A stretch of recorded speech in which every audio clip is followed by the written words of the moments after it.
Hey guys, TheKaijudoChannel here with a special Dojo Edition video kind of thing.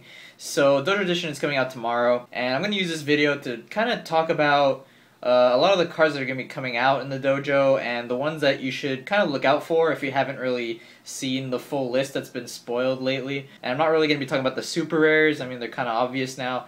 And I'm just going to be pointing you into like the rares, commons, and some other stuff that you might not really know about. So for the Light Civilization, everyone's favorite light card is back. Well, maybe not everyone's, but at least it's a lot of people's. Fal-Iga, Dawn Guardian, is back in the form of Keeper of Dawn. So excited to play this card.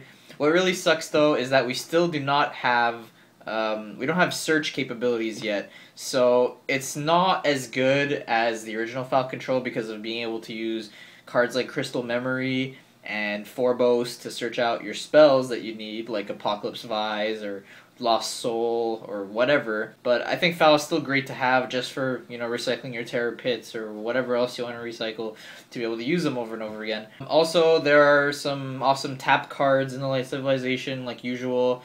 We already know about Blinder Beetle. Star Lantern is definitely an interesting one. It's a 3/3000 blocker that when it blocks, you tap a target creature, which is really nice. I mean, you could block one and tap another and then kill that on your next turn.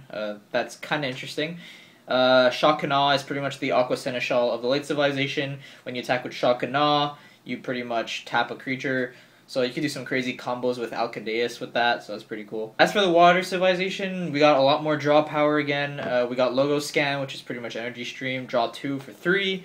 And we got Reef Prince Glurgle, which in my opinion is one of the best cards I've seen so far. Reef Prince is pretty much look at the top 4, take 1, and then put the 3 in the bottom. And yeah, you pretty much get a better draw using Reef Prince, and that's really cool. And it's cool that we have a level 5 that does a cool draw power effect, and it's a creature with 2000, so that's really nice.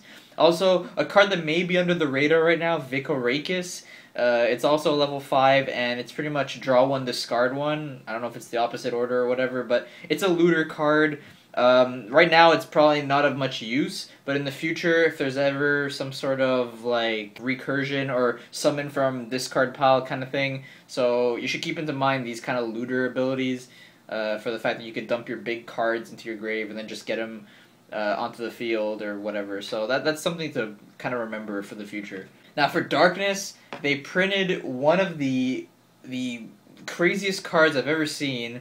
And I don't know, I guess it needs testing, but I doubt it really needs any because it just seems so good on paper, and that is Ghost Spy. I don't know what to say about this Ghost Spy card. It's literally pretty much an advantage for you in every situation except Return to the Soil Root Trap, like that puts in mana. But basically what Ghost Spy does is when it is banished, your opponent chooses and discards a card, and then you draw one. So if they Bone Blades it, they wouldn't be a good idea because then they would lose Bone Blades, a card in their hand, and you would draw one. So that's a +2. That's ridiculous. What else? I mean, like just like you could run into a tapped creature with that thing and still get a +1.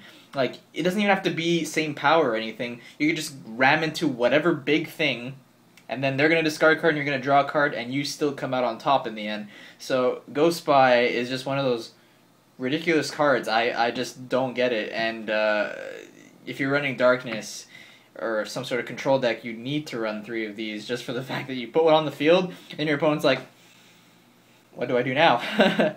So Return of the Soul is probably going to be a lot more popular because of that, but we don't know. We'll see where that goes. Also in the Darkness, we have more discard in Spectre Claw, which is pretty much a Ghost Touch, but your opponent gets to choose. So it's a little bit different. And another card, it is a very rare, but Trox General Destruction. A very interesting card. It's pretty much like Roaming Bloodmane stats, 7/6000. Whenever it wins a battle, you get to banish a level 4 or lower. So it's pretty much a Bone Blades on a stick. So if you combo that with tapping or attacking untapped with Overcharge or stuff like that, you could get some pretty crazy things going off with just a Trox on board. Just with a Trox, you can literally destroy 2 creatures on board. Just by doing Overcharge or even Sunshock, which just taps 1 creature for 2. You just do stuff like that and you get rid of 2 creatures, which is pretty dang awesome. I think I like that, and you should definitely look into that card. Now in the Fire Civilization, a lot of interesting choices here. We got some new fast attacks. We got Bolt Tail Dragon, which is pretty much Twin Cannon Sky Terror, but 1 level higher. but I think it's still going to be pretty dang good. I mean, I don't know, everything's getting bumped up 1, so I'm not really surprised at this point. And Gilliflame is pretty much a bumped up Pyrofighter Magnus, which is pretty dang awesome. It's going to be really good in aggro. I think it'd even be good in control, you know, just to randomly summon him and then kill something. That's pretty dang cool.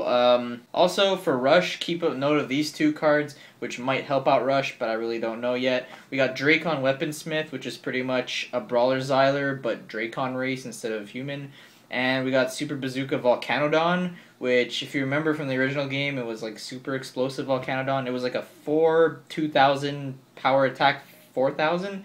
Well, now I think it's a 1000 with the same effect, or something like that. It's pretty much a 1000 that gets boosted up a lot, so that's pretty nice to have, I guess. Lastly, for Nature, Nature has tons of new things. Karate Carrot is one of my favorites because of the fact that it's pretty much Pyro Trooper, but it goes into your mana when it gets banished, so that's really awesome. I mean, you get to make good use of it when it gets banished, and that's really cool. Also, Stampeding Longhorn, it's kind of interesting. It's like a mini roaming Bloodmane. I think it's a 4000, can't be blocked by anything with less power. Of course, it's not as good as roaming Bloodmane, but it could be interesting in some sort of deck that boosts him up, and you pretty much get an unblockable pretty early if you use mana accelerants or something like that, so that's very nice to have, I guess. Also, we got more mana accelerants in Razorhide and Chief Many Tribes. Razorhide is pretty much the Seneschal or Shakana or whatever of Nature, which is on attack. You get to mana a card from the top of your deck, and it's pretty much like Silver Axe in the original game, but it's 1000 more power, so that's really good. And it's a Beastkin, so it works really well with Raging Goliath and stuff like that. Also, Chief Many Tribes is pretty much a Bronze Arm tribe that only costs 2, but you can only use that effect if you have at least 2 other creatures on board when you play them. So it's pretty much like a Fairy Life kind of thing. A Fairy Life in a body, but turn, I guess, 4-ish in a Nature deck, because of all the mana acceleration and stuff like that. I personally think Mono Nature is going to be something pretty interesting to make because of the big creatures and stuff like that. Like Terra Dragon, Rigarion, Doom will be pretty easy to get to with all these mana accelerants. There's like 4 now, so I think that's going to be really interesting to do. That's pretty much it. There's plenty of other cards in the dojo. It's coming out tomorrow. I can't wait. I'm going to be hopefully doing a box opening of it tomorrow and just kind of open the packs really fast and then do a video to give you a general rundown of what comes out, like what comes in a box pretty much. You know, like how many rares or how many supers and stuff like that. We already have a breakdown of that pretty much, but I guess it'll be nice to show it off in video form for proof, I guess. That's pretty much it. I'm also going to be getting a Bull Rush deck. And hopefully, by getting a Bull Rush deck, I'll get a full Draglide, but I haven't asked my store if they have those full Draglides, but I sure hope they do. So, yeah, that's pretty much it, guys. I hope you enjoy the dojo coming out tomorrow. I'm definitely excited, and stay tuned tomorrow for the box opening, hopefully. Alright, guys, this is TheKaijudoChannel, wishing you a great day. See you later.